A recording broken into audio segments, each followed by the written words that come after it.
has done it again. Unbelievable. Coming up, we'll have a recap of the previous Padres game, a preview of today's starting pitching matchup, our keys to the game. Plus, we'll hear from manager Mike Shildt. Ultimately, what we're here to do is win.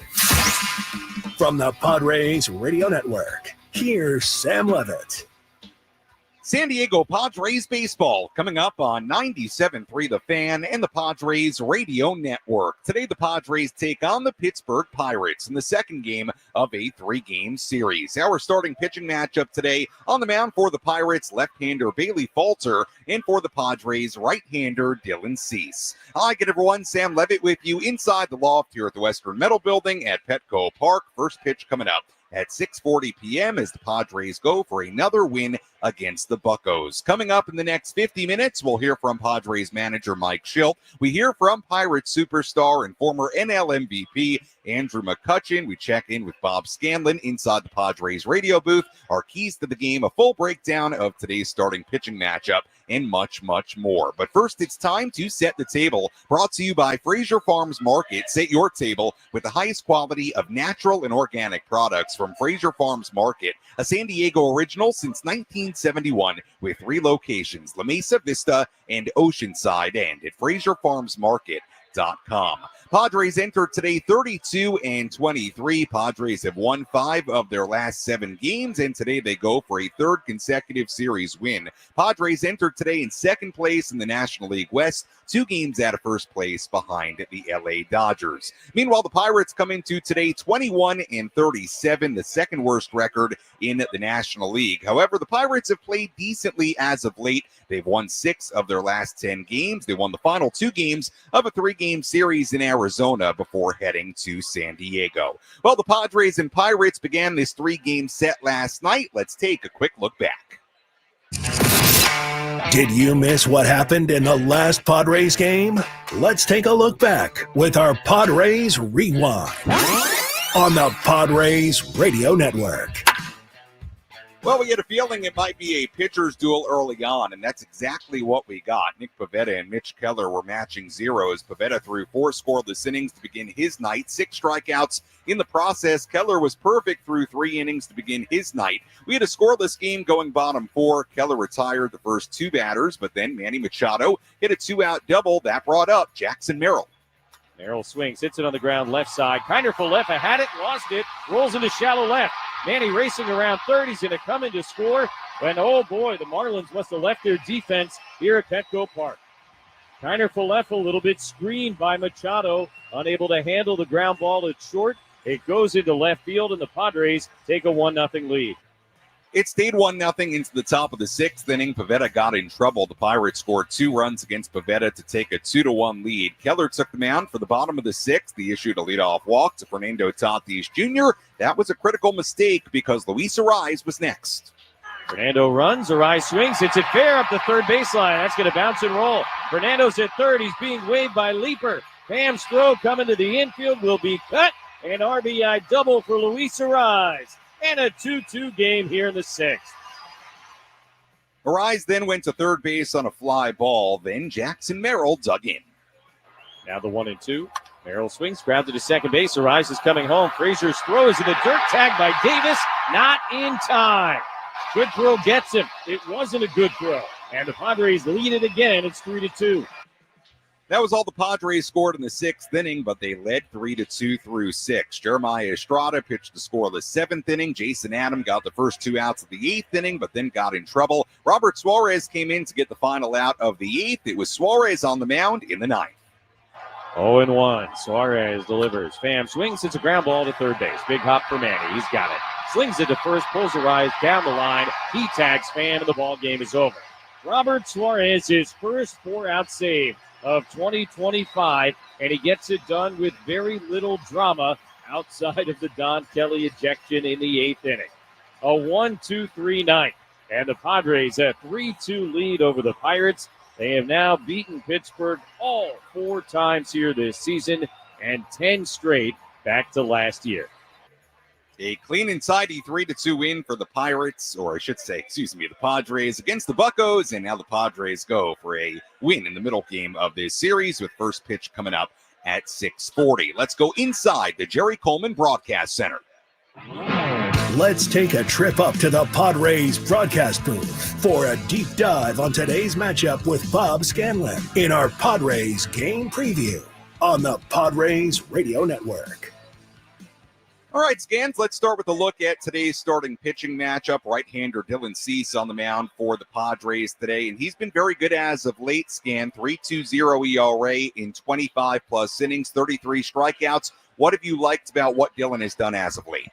Same thing as we talked about last time, Sammy. Fastball, slider. When he's got his bread and butter going, Dylan Cease is going to be tough, and he's had that slider working much better in the last 4 or 5 outings. And when he has that, it gives him a little bit more breathing room on the fastball upstairs as well at 97. So I think that's really been the secret to Dylan's success, getting back to what's always been his success, that fastball-slider combo. As far as Bailey Falter, 28-year-old on the mound for the Pirates today, faced the Padres in early May in Pittsburgh. He was good, 6 scoreless innings before he gave up a game-tying solo home run to Manny Machado in the 7th inning of that outing. That was the only run he allowed in that start. Bailey Falter, what can we expect from him, Scans? Yeah, look, he's got a fastball that plays bigger than it reads on the radar gun, right? I mean, it'll say 93, but because of his stride length, because of his extension, because he gets good spin rate, he's going to be coming at you. It's going to look like 96 up in the zone, and we saw that in the first series where a lot of guys were swinging late on that fastball upstairs, even though it's only registering 93. Guys are swinging at it like it's 97. Well, there's a reason for that. The physics behind it gets it on you in a hurry. So, he's got the excuse me, the slider to go with, also sinkers, curveballs. The split finger's been much better this year. So one of the key things is he likes to pitch inside a lot. If he's locating that pitch inside, it gives him more breathing room away. So that's one thing I'm going to keep an eye on with him early in this ball game, is his ability to locate that heater inside on both the righties and the lefties. And then on the offensive side, it was an interesting day yesterday. Padres won the game, which is the most important thing, but they only had 3 hits. Jackson Merrill drove in a couple of runs, one on a play that probably should have been made by Isaiah Connor-Falefa at shortstop, the other on a fielder's choice. And I suppose the last 7-8 games, it's been a bit of an up and down offense. We saw them score 8 runs apiece on Tuesday and Wednesday against Miami, just 3 hits yesterday in a win. Scans, what's your take on what the offense is doing right now? Yeah, I think they're getting back to what we've seen them do effectively previously, right?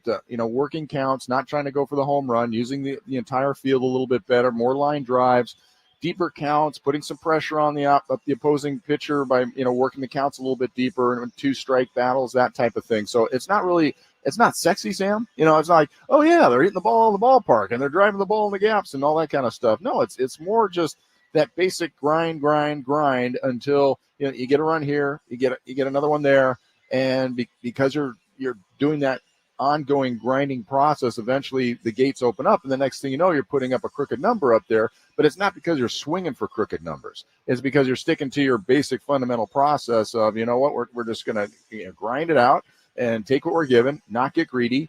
When the Padres do that, we've seen them have their most success, and I feel like we're seeing more of those types of plate appearances lately. And to that point, grinding things out, it almost feels like they're still not playing their best baseball right now. But you look at it, they've won 5 of 7. They're going for a 3rd consecutive series win today. They've kind of steadied the ship after that 6-game losing skid. It feels like they're finding ways to win right now, despite maybe not playing their best, right?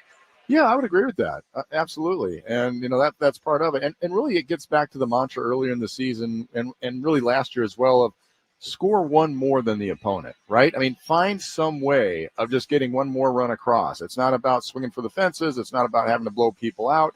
It's doing the little things, not beating yourself and taking advantage of the errors that the opposition is making to get runs across. And that's nothing to apologize for. And I think the Padres have done a much better job of that, certainly in the Marlins series. And we saw it again last night. You mentioned that play at shortstop, which, from my perspective should have been made. But, hey, that being said, Padres are taking advantage of the mistakes they're being given, and that's part of winning baseball over the course of a full season until you get into those points, to your point, of like, okay, now you're hitting on all cylinders. Now you don't care who's on the mound because you're going to find a way to beat them up.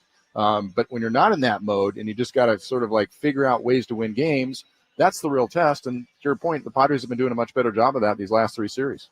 And I talked about it with Jackson Merrill last night. Sometimes there is just the power of putting the ball in play, and that's what the Padres did yesterday, scored enough to beat the Pirates. Scans, as always, great insight. We'll talk to you and Jesse coming up at 6:30 as we get ready for the middle game of this 3-game set. Thanks so much. Sounds great. Thanks, Sam. All right, that's Bob Scanlon joining us on our EcoWater SoCal Padres pregame show here on the Padres Radio Network as we get ready for first pitch coming up at 6:40. As always, if you want to get involved on our pregame coverage, you can do that in a number of different ways. You can find me on X at Sammy Lev, SammyLev. Instagram DM's open as well. Sammy Lev there too. You can also comment on the 97.3 The Fan YouTube stream or wherever you watch our video streams and let me know what is your key to today's game. I may just read your key to the game coming up a little bit later on our pregame coverage, or if you just want to say hello, let me know who you are, where you're tuned in from. Who knows? I may give you a shout out here on the air. When we come back, we'll hear from Padres manager Mike Shildt. Plus, a little bit later, I go one-on-one with Pirates star Andrew McCutchen, former National League MVP, one of the faces of our game that's been around for a very, very long time. Very good conversation with Andrew McCutchen, and much, much more to do as we walk you up towards first pitch coming up at 6:40 on the Padres Radio Network. Stay tuned to the EcoWater SoCal Padres pregame show. EcoWater SoCal, celebrating their centennial.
EcoWater SoCal Padres pregame show continues here on the Padres Radio Network. Sam Levitt with you inside the loft here at the Western Metal Building at Petco Park as we get ready for first pitch coming up at 6:40. Game 2 of this 3-game series. Padres trying to make it a third consecutive series win. Padres have won 10 consecutive games against the Pittsburgh Pirates going back to the start of last year. And in those 10 games, the Padres have outscored the Pirates 51-24. and they've out-homered them 11-4. So it has been really total domination for the Padres against the Pirates in their last 10 meetings. We'll see if the Padres can make it 11 consecutive wins against the Pirates, with right-hander Dylan Cease on the mound for the Padres here tonight. Left-hander Bailey Falter on the mound for the Pittsburgh Pirates. In this segment, we'll tell you who's hot, who's not, and take a look at some headlines from around the major leagues. But first, let's hear from Padres manager Mike Shildt before today's game.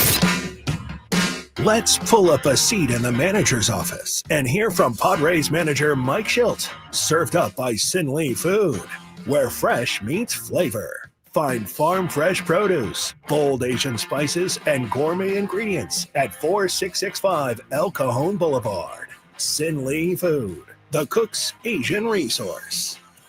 Let's start with the guy on the mound tonight, Dylan Cease. Last 3-4 starts have been really nice for Dylan. What have you thought about the way he's pitched as of late? Yeah, Dylan's been fantastic. Even going back before the Yankee game where he had the no-hitter going, slider's been tremendous. He went through that curve of which I applaud greatly, and it's come off on the good side of it. The point I'm getting at is, spring training, off-season spring training, early in the season, what can I do to complement what I am? So always appreciative and respectful of people looking to get better that are already elite. And so he went through the, change up, two-seamer, curveball. And so like anything that you're looking to do, there's a learning curve of what to use, when to use it, how to use it. And now he's come on the good side of that he still has those in his back pocket, so to speak. But he definitely is, using his bread and butter, which is the elite fastball, and the slider's been just absolutely wipe out. Dylan's been a Cy Young caliber pitcher even years prior with just that four-seam slider mix. What does it say about him that he has had so much willingness to develop new pitches? Yeah, it just says that, listen, this is a league that, you can dominate with what you're doing.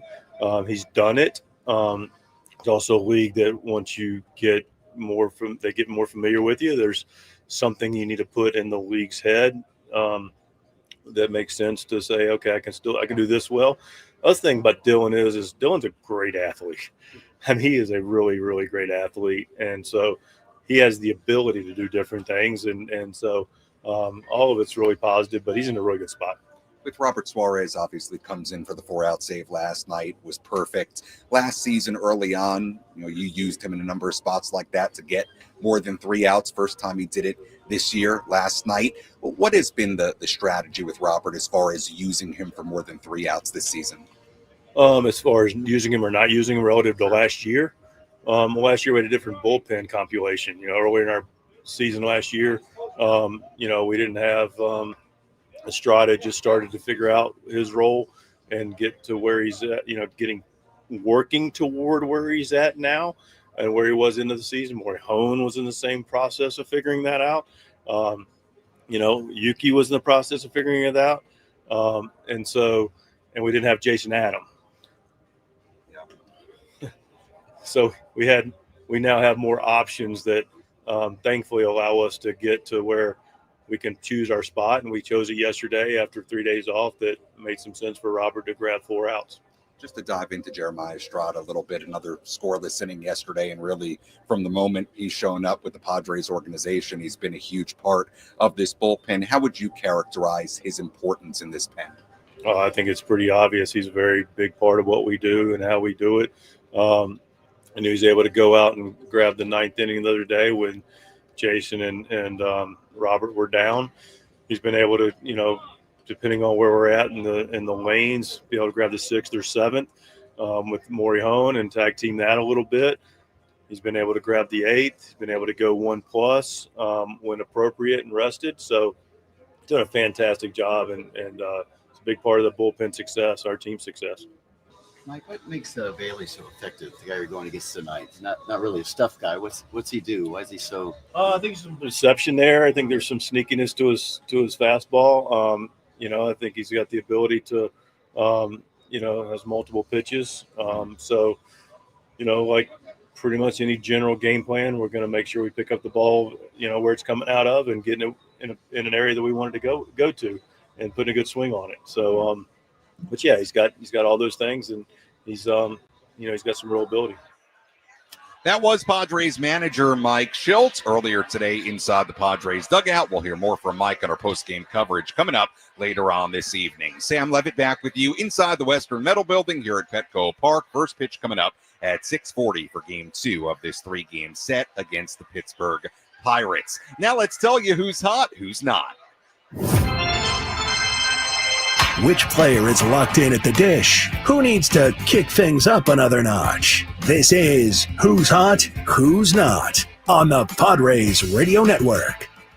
Let's begin with a look at the hot category. Manny Machado in the midst of a 7-game hitting streak, 10 for 27 with 3 home runs, 2 doubles, 5 RBIs in that span. Manny's .314 batting average entering today ranks 4th in the NL. In the not category, we take a look at Fernando Tatis Jr., 188 batting average in his last 23 games. Elias Diaz also in the not category. He's just 6 for 44 in his last 15 games. Martin Maldonado 0 for his last 12. So a couple of Padres catchers in the not category as well. And that's a quick look at who's hot, who's not as we get ready for tonight's game. Padres lineup today looks like this. Fernando Tatis Jr. in right field leading off. Luis Arraez at first base batting second. Third baseman Manny Machado batting third. Jackson Merrill in center field batting cleanup. Xander Bogaerts at shortstop batting fifth. Gavin Sheets in left field batting sixth. Luis Campusano, the DH, batting seventh. Jake Cronenworth at second base batting eighth. And Martin Maldonado doing the catching and batting ninth with right-hander Dylan Cease on the mound. Now let's take a look at some headlines from around the major leagues as we take you around the horn. Let's examine the most important news and the latest information you need to know in the world of Major League Baseball. Sam Levitt takes you around the horn. Presented by Valley View Casino and Hotel. Get ready for Major League winning when you join Valley View Casino and Hotel's Players Club and receive over $200 in free instant offers. Visit valleyviewcasino.com to learn more today.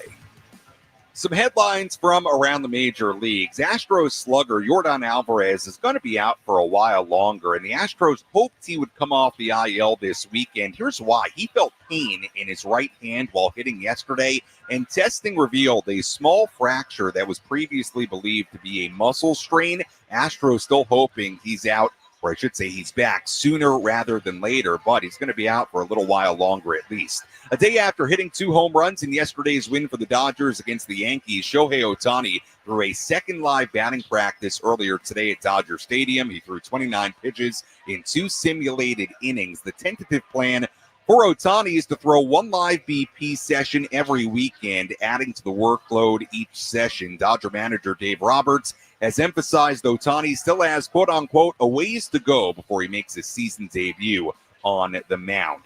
Cardinals outfielder Jordan Walker was placed on the 10-day IL earlier today due to left wrist inflammation. The Rockies optioned first baseman Michael Toglia to AAA Albuquerque. Toglia appeared to establish himself as the Rockies' first baseman in 2024. He hit .233 with 21 home runs, but this season he has not been the same. He leads the majors with 81 strikeouts in just 186 at-bats. And finally, Blue Jays center fielder Dalton Varsho left Toronto's 8-7 win against the A's today with a hamstring injury. He'll get an MRI to determine the severity. And that's a quick look at headlines from around the major leagues. We'll have a full look at the out-of-town scoreboard coming up a little bit later. Let's quickly pause for station identification on the Padres Radio Network.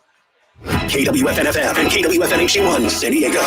Hey, it's Fernando Tatis Jr. You're listening to Padres Baseball on Padres Radio Network. And Odyssey Sports Station. Sam Levitt with you inside the loft here at the Western Metal Building at Petco Park as we get ready for today's game. First pitch coming up at 6:40. When we come back, we have our keys to today's game. I go one-on-one with Pirate star and former National League MVP Andrew McCutchen. A full breakdown of our starting pitching matchup coming up a little bit later as well. You're listening to the Padres Radio Network. Hey,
SoCal Padres pregame show, EcoWater SoCal, improving your family's water, one tap at a time. Sam Levitt with you inside the loft here at the Western Metal Building at Petco Park as we get ready for Game 2 of this 3-game set between the Padres and the Pirates. Let's give you the latest as far as the Padres injuries to Michael King and Yu Darvish.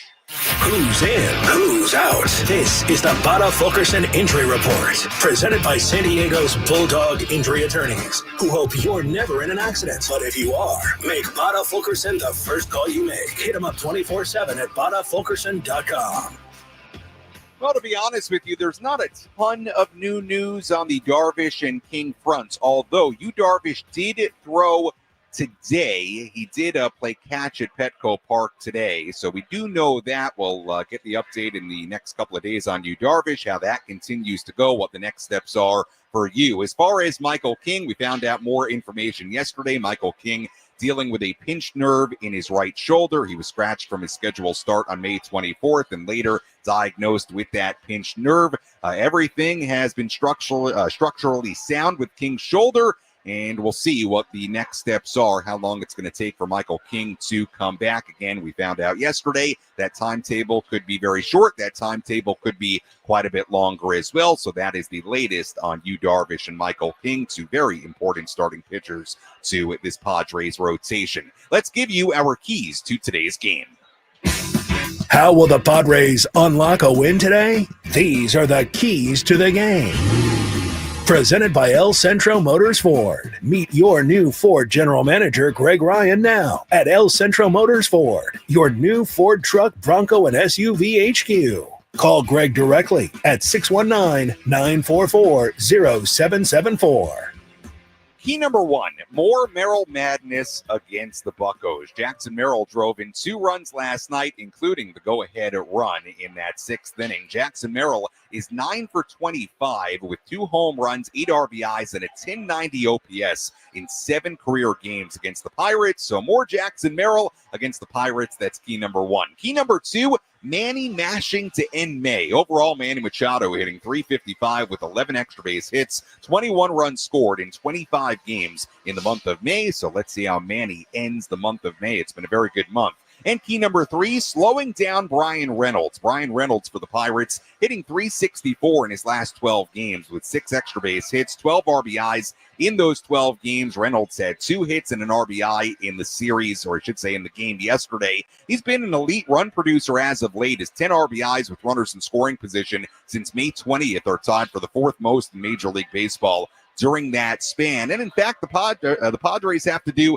a better job against the heart of the Pirates lineup in general. Andrew McCutchen, Brian Reynolds, and Spencer Horwitz had a combined 5 hits and 2 RBIs yesterday. They're back in the 2, 3, 4 spots in the Pirates lineup here today. So that's a look at our keys to today's game as we get ready for Game 2 of this 3-game series. Well, earlier today, I had a chance to talk with the now 38-year-old Andrew McCutchen, the 2013 National League MVP. He has been a star, a face of our game for a very, very long time. A great opportunity to talk with Kutch inside the Pirates clubhouse earlier today about his career. Inside this clubhouse, obviously you're one of the veteran guys. In that sense, when you're teammates with younger players, or just the guy that guys around this league look up to, watch play when they were growing up at this point, how do you view your role as kind of a veteran in this game? That's exactly what that is. When you have a task and you have a job, your job is to first and foremost compete and do well on the field. But there also becomes there's a lot of responsibility that comes with, being around for some time. And I understand that. So I try and lead in any way that I can. First and foremost, to try to lead by example and try to let my actions do the talking. I try not to overly speak. I'm not a big hoorah guy. Yeah. But I think that's what has gotten me the respect that I've gotten. And so when it is time to speak up, people perk up and listen, and that's what I try to do. I just try to lead by example mostly, but when there's time to speak up, I speak up. When there's time to help, I help. When you have younger players come to you, whether it's from your organization or outside the organization, what is generally the advice when they say, "Hey, Kutch, how do I have a career like yours one day?" Obviously a lot of people don't ask that question, but there are questions inside the game that I'm able to help, and a lot of times I get those questions. What's happening in the game? What are you looking for? I actually just had someone the other day ask me, like, what was the most difficult part of my career when I felt like, things didn't seem to be going my way, or I just didn't have the best year for myself, and kind of the whys behind it. So, I had those conversations recently, and, it's a lot of talking amongst each other, my teammates, and, I always tell them, man, I'm an open door. Just knock. So I'm not always going to be the type of person to go to you to say something or help you. That's just not. It's not who I am all the time. Yeah. So if you got something, come to me, talk to me about it, and I'm definitely open and willing to talk about it. So I just try to help in as much as I can. We're joined by the Pirates' Andrew McCutcheon as we get ready for today's game between the Padres and the Pirates. Obviously, your longevity has been really, really impressive, and not every player can, have that kind of longevity, but post the way you do. There's a guy the Padres have in Manny Machado who posts as well as, anybody out there in the major leagues. As far as longevity, keeping yourself in the game, keeping yourself healthy, what's kind of the keys in your minds that over the course, not just of a season, but over a long career? It's a little different to me. I know you mentioned Machado. I think I got about 5 or 6 years on him, but it's a little different for me in the aspect of being a veteran and being a veteran outfielder. There aren't many veteran outfielders in the game today that are still around. Getting the opportunity that I've gotten, over the years, here I am at 38. Mostly DHing, but if they need me in the outfield, I'll still go out there. I think the biggest thing for me with preparation is, being able to have my body in a position that I can do that. And there's ways that I go about doing that. Obviously, there's recovery, taking care of myself as much as I can on and off the field. There's a lot that goes into it, but it's just, taking control of the things that you can control, and so I know when it's time to show up to the field, wherever they need me, whenever they need me, I can do it. I think that's part of the reason it's led to me continuing to play this game. So, I'm just continuing trying to excel, continuing to learn, and get better even at this stage of my career. This could be a tough question because it might be a list of things, but from when you started playing to now as a veteran in this league, what's the most significant change you've seen, either in this game, the way it's played, the way guys go about their business? What is something that's changed to you that you've seen? Veteran leadership. I mean, guys who pretty much decide when they want to be done. I mean, guys who start off playing and have a great career, but they say, you know what, when it's time to be done, I'm done. I see less and less of that. I understand the game, but there's less guys who are like myself, who've been around for quite some time, who can lead in a clubhouse, something that you don't see on paper. People who can just help a ball club in so many different ways other than what you do on the field. There's a lot less of that. There was a lot more of that when I came up. And if it wasn't for a lot of those guys, I probably still wouldn't be here because they were able to help me in so many ways, and learning from them how to take care of myself, my body, what to expect, how to treat umpires, how to talk to them, just getting the respect of others around you. There's so much that I learned from so many veterans growing up, and it's tough because where are a lot of these guys getting that from now? On a lot of teams, there may be some guys that are still around, but it's not as much as, you're not seeing a 15 to 20-year vet that's around. It's diminishing. That number is going down, and we see it. It's happening all around us. So I think that's, for me, it's like the biggest thing that I see.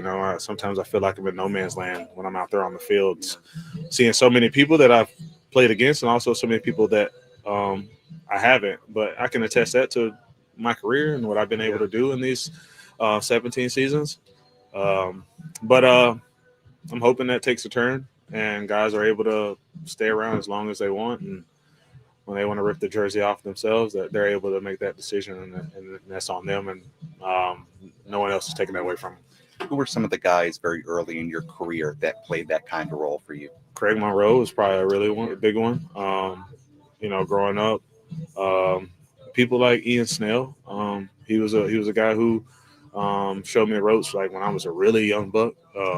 He was a big one. People like Nigel Morgan and Jack Wilson, Freddie Sanchez, Adam LaRoche, Paul Mahalam. Man, so many people. Ryan Church.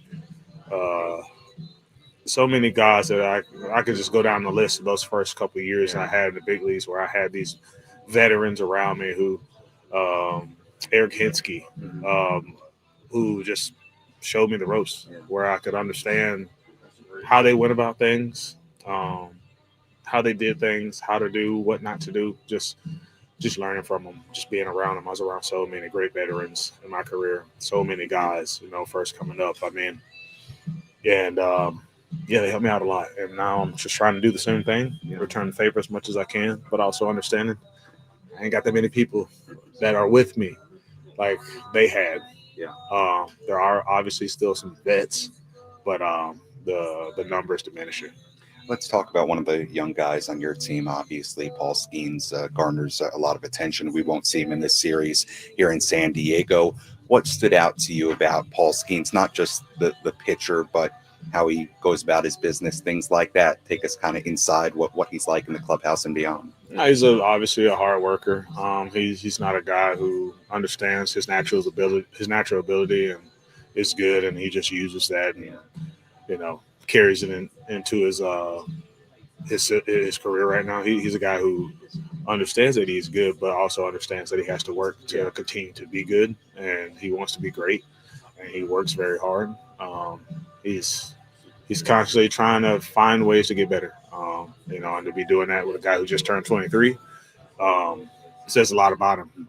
It's one thing to have all the talent in the world. It's another thing to have the work ethic behind the talent, and he brings both of those things to the table day in and day out, and that's why he continues to do what he's doing so far in his career. And I can see him continuing to get better and be able to do things that we've probably never seen in this game before. He definitely has that in him, and just excited that I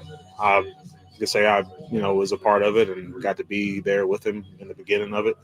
10, 15 years from now, my kids are all grown and I'm chilling on the couch. I can be like, I was with that guy when he was a rookie, So he's a great talent, but he's a great person too. Really good insight. Really appreciate the time. Thanks so much, and best of luck with everything the rest of the season. Yeah, I appreciate it.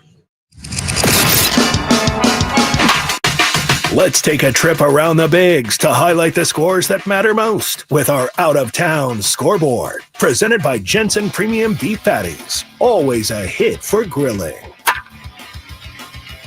Let's take a look at the out-of-town scoreboard finals today around the major leagues. Rays beat the Astros in Houston 16-3. Royals beat the Tigers 1-0 in Kansas City. Marlins 1, Giants 0 in Miami. Mets beat the Rockies 8-2 in New York. The Braves beat the Red Sox 5-0 in Atlanta. Guardians beat the Angels 7-5 in Cleveland. The Cardinals beat the Rangers 2-0 in Arlington. Brewers beat up on the Phillies 17-7 in Philadelphia. Orioles beat the White Sox 4-2. Blue Jays beat the A's in Toronto 8-7. Cubs 2, Reds 0 at Wrigley Field earlier today. Games going on right now. Dodgers beating up on the Yankees 14-1 in the 6th inning in LA. Twins beating the Mariners 3-2 in Seattle in the 6th inning. Only one other game yet to begin aside from this one, the Nationals in Arizona against the Diamondbacks at 7-10. And that is a full look at the out-of-town scoreboard. We'll have much more on all those games coming up on our post-game coverage. When we come back, a full breakdown of today's starting pitching matchup between Bailey Falter and Dylan Cease. First pitch coming up at 6:40 on the Padres Radio Network.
EcoWater SoCal Padres pregame show continues here on the Padres Radio Network. First pitch coming up at 6:40 between the Padres and Pirates. Sam Levitt with you inside the Western Metal Building as we get ready for this one on a Saturday night here in downtown San Diego. Let's tell you what to watch for. What's the one thing Sam Levitt will be keeping his eye on in today's game? This is What to Watch For. Presented by Genesis Home Improvements, San Diego's trusted painting, roofing, and window company. Save 15% today on a new beginning for your home. Visit GenesisHomeImprovementsSD.com.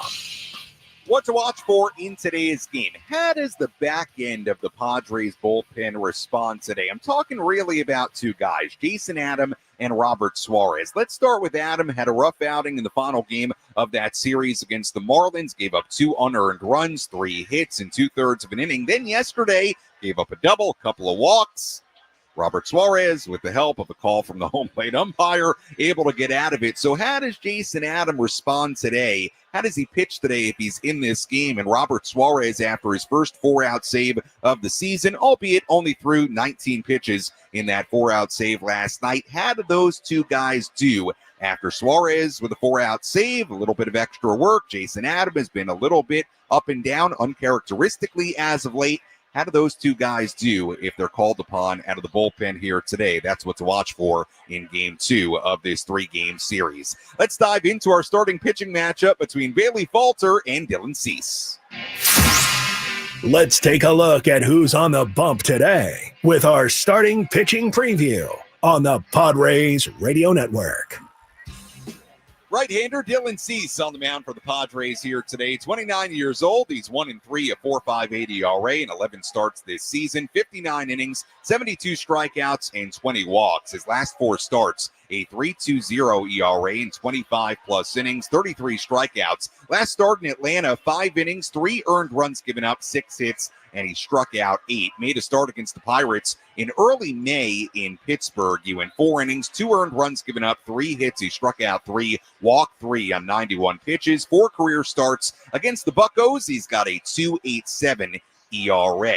Left-hander Bailey Falter on the mound for the Pirates today. 3-3, a 3.47 ERA, and 11 starts this season. 59 2/3 innings, 40 strikeouts to 21 walks. His last start against the Brewers, 5 2/3 innings, 2 earned runs given up on 4 hits. That followed a span of 3 consecutive scoreless starts, 16 2/3 scoreless innings against the Braves, Mets, and Reds. Falter faced the Padres in early May in Pittsburgh, and if you remember, he was great through 6 scoreless innings before giving up a game-tying solo home run to Manny Machado in the 7th. That was the only run he allowed. His splits are drastically reversed this season, been way better against righties than lefties. Lefties hitting 360 against them with a 940 OPS. Righties hitting 180 against them with a 563 OPS. He's also been far better at home than on the road. A 2.45 ERA in Pittsburgh, an ERA above 5 away from Pittsburgh this season. And finally, keep an eye on Martin Maldonado, the number 9 hitter for the Padres in this one. He is 3 for 4 in his career